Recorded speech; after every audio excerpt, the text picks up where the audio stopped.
Okay, you guys, we're gonna do a video that I've done before, but I am excited to do it now because we are doing the quarantine edition, which honestly includes more TV shows than movies. Obviously, this is a what I've been watching during quarantine. Okay, this is in no particular order because that would be crazy if I actually put this in the order that I watched it, but I've got a mix of TV shows, movies, and comedy specials because this has been a good, past 30 days for stand-up. So I'm gonna go through everything, give you my quick thoughts, whether I'd recommend it, whether I wouldn't, if I'm still watching it, whatever, and let me know what you're watching down below too. Okay, obviously, I watched Tiger King. That's a fucking mess, but TikTok has absolutely stuck that goddamn song in my head that Carol Baskin killed her husband, whacked him.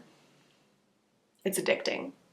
But the show was good. Not something I would watch more than once, but I also might dress up as Carol Baskin for Halloween, so who's to say? Too Hot to Handle? I really liked this show. I binged it in like 24 hours because it was a really easy show to watch. It's very comparable to like a Jersey Shore, a Love is Blind, a Bachelor, where you turn off your brain and you just sit there and mindlessly absorb the dumb. And it's great. The Great Canadian Baking Show made me want to bake a pie, and that is why on, I think my last or the previous to that vlog, I made a lemon meringue pie.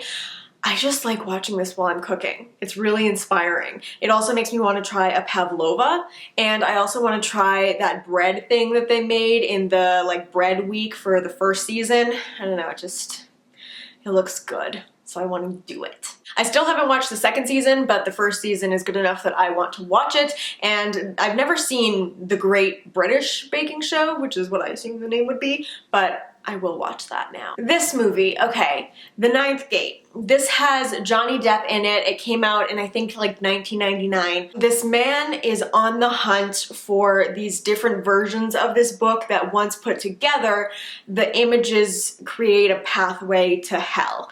And he gets obsessed with it, and he's working for this other man. And my problem with this movie is it is such a 90s horror movie and also such a slow burn that it just doesn't pay off at all for me. I wasn't interested enough in the story to allow for the slow pace. I wasn't interested enough in the characters to allow for the slow pace. The action wasn't good enough to allow for the slow pace. The cinematography wasn't good enough to allow for the slow pace. Johnny Depp's acting was fine, but he's been better in so many other things. It wasn't that interesting. It definitely wasn't scary. It was pretty boring, and I honestly almost stopped watching it a couple times. Krista Lee's new special came out, I think it's called No Pain, on April 12th, and it was really funny. I actually saw this live when he came to Edmonton last year with Bronwyn and Steph, and it was so good. It's a really, really funny special. I really enjoyed it. I like everything that he does. I love his podcast. I love his stand-up, so this was great, and it was nice to watch him on Netflix again. Then I watched Feel Good, which is this TV series on Netflix series that follows this relationship of this Canadian comedian in England and this woman that she starts dating who was straight before, and it just kind of follows their relationship and the difficulties of one person who identifies as a lesbian dating somebody who previously identified as straight, which is something that I can relate to, and it was interesting to see that kind of come through, and it was entertaining. I still have one episode left, but also Phoebe Buffay is in it, which was random as fuck. It also features a lot of anxiety and a lot of hyperfixation on another person and just codependency. It features all these things in a really realistic way, but it's also really funny and it's really sweet and it's a little unrealistic, but it's just really cute. It's a good show to turn on if you want something kind of going in the background that you can kind of tune in and out of and still enjoy. More comedy. Tom Segura, Ball Hog. I honestly don't remember this one a whole bunch, which is probably because I was a little intoxicated when I was watching it, so I'm gonna watch it again, but I love Tom Segura, one of my favorite comedians. I love all of his specials. I enjoy his podcast, his thing with Bert Kreischer and the videos back and forth is so funny. So I'm gonna rewatch this, but I recommend everyone watch it because I do remember laughing a lot. I don't remember a lot of the jokes, which is great actually because that means I can watch it again. So I'm not even complaining. I'm gonna watch it again. Also, Bert Kreischer's special, I don't know if I talked about this last month, but he had one that came out and it was hilarious. That is also one that I want to rewatch. Honestly, I'm probably gonna rewatch all 4 that I'm talking about here, so just so you know. Then the 4th one is the Taylor Tomlinson Quarter Life Crisis. I think she won like Last Comic Standing or something like that. She definitely was on a TV show. And I remember that she came from like a very conservative household, or she was really religious or something, or she had clean comedy or something. But I really like her stand-up. I really like how she's like grown into her comedy. I am not the biggest fan of people who tote that they do like clean comedy or like, you know, safe for family kind of comedy. Like, it's just not my thing. Like Jim Gaffigan, not really my thing. I totally see where that can fit into society, but like it's not what makes me giggle. But oh my god, this special was really funny. And then I binged, well, actually we binged, me and Steph binged both of these within like 24 hours.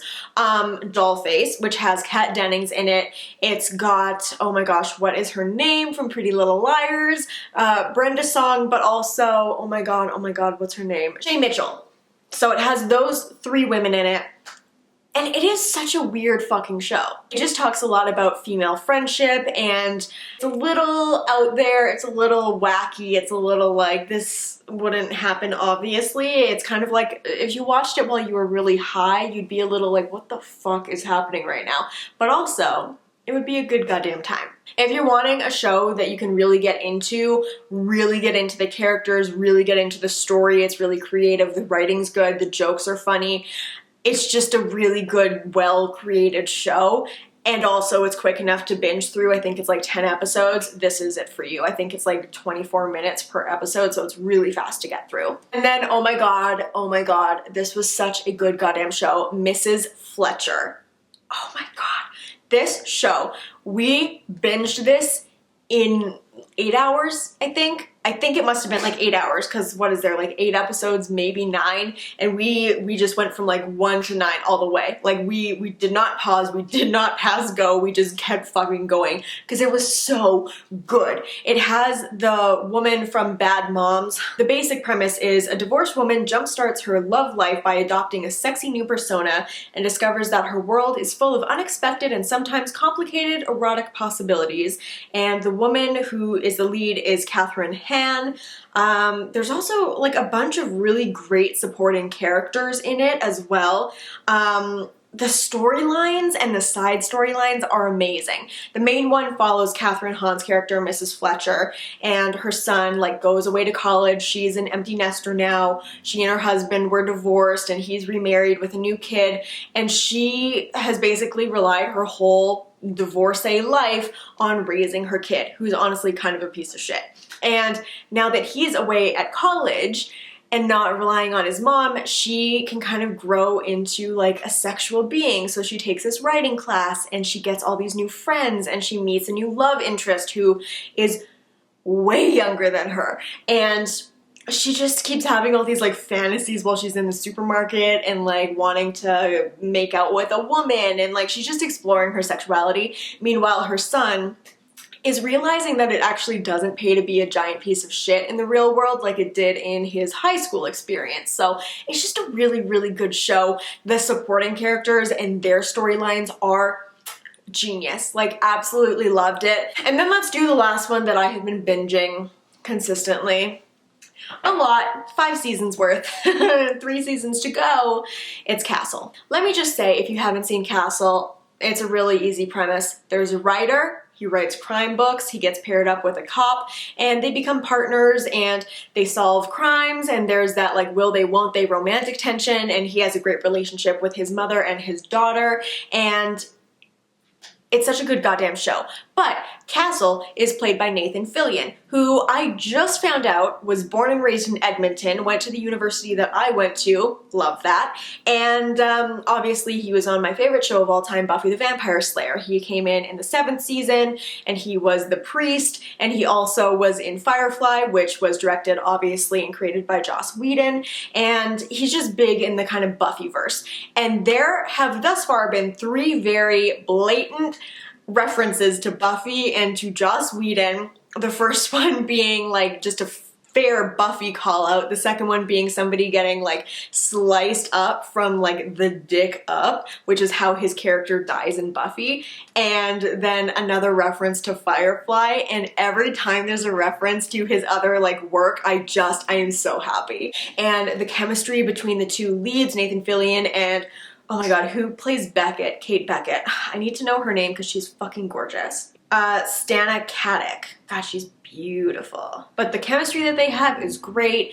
The romance that they have is great. The writing is really good. Like, obviously it's like a primetime show and it has some of that like corniness and like it's a little, I don't know, kind of pandering some episodes. Like you can definitely tell when there was like the recession, and you can definitely tell when there were certain events going on in the world and certain shows and certain fads, but it's kind of cool to rewatch and to relive. I'd never seen this before, but it's just a good show, and I've got 3 seasons to go, and I am going to binge the shit out of them over the next couple of days. And those are all the shows that I've been watching in quarantine, and the movies and the stand-up.